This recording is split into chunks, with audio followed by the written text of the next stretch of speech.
like to tell you a true story, something that I actually experienced, but it has nothing at all to do with a bathroom. So why am I sitting in the bathroom telling you this? Because this is the only room in my house where I have a curtain like this, and it's the curtain that's the important thing in this story.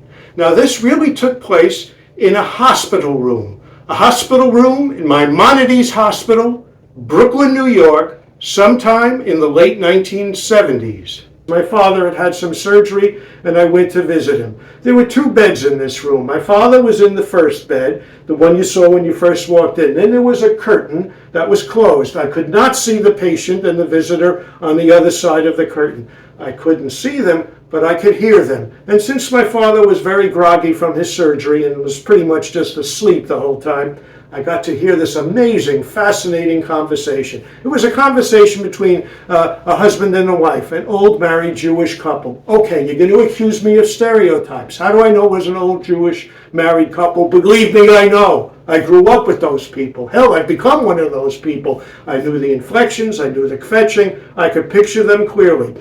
Could have been my parents on the other side of there. Could have been any one of the many uncle and aunt combinations in my family. It could have been my Uncle Meyer and my Aunt Ann, or my Uncle Hyman and Aunt Miriam, Uncle Murray and Aunt Dottie, Moisha and Rose, Mo and Molly, Izzy and Hannah, Irving and Edith, Sid and Shirley, Seymour and Shelley, Sheldon and Sarah.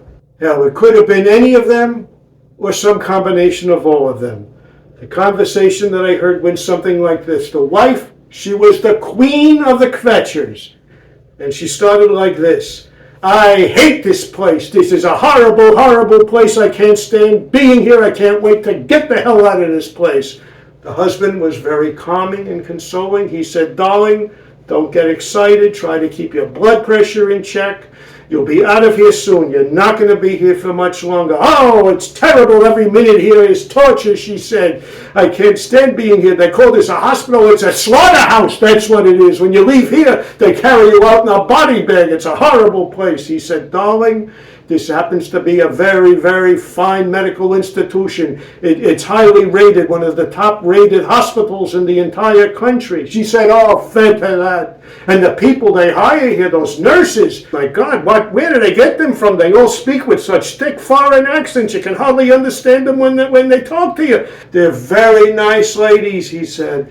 They're very, very caring. I've had conversations with many of them. Very good nurses, highly qualified. She said, all fed to that. And those doctors, those big shot doctors they have here, all fed on them.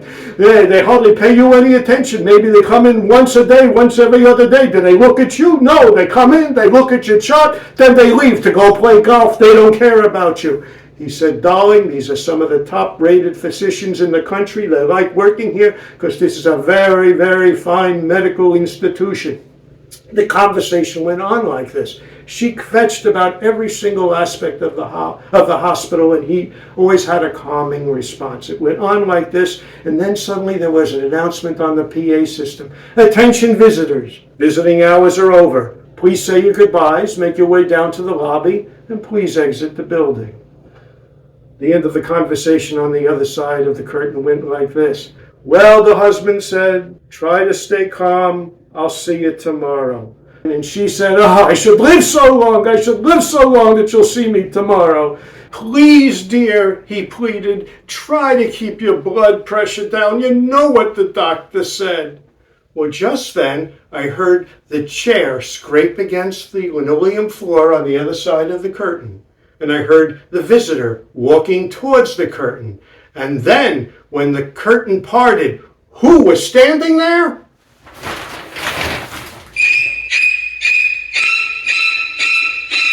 It was the wife who was standing there. It was the wife who was the visitor. The patient was the husband. Now, I'll let you contemplate how this sudden revelation changes your perception of the entire true story that I just told to you. And while you're pondering that, if you'll please excuse me, something important has come up and I have to take care of it right away.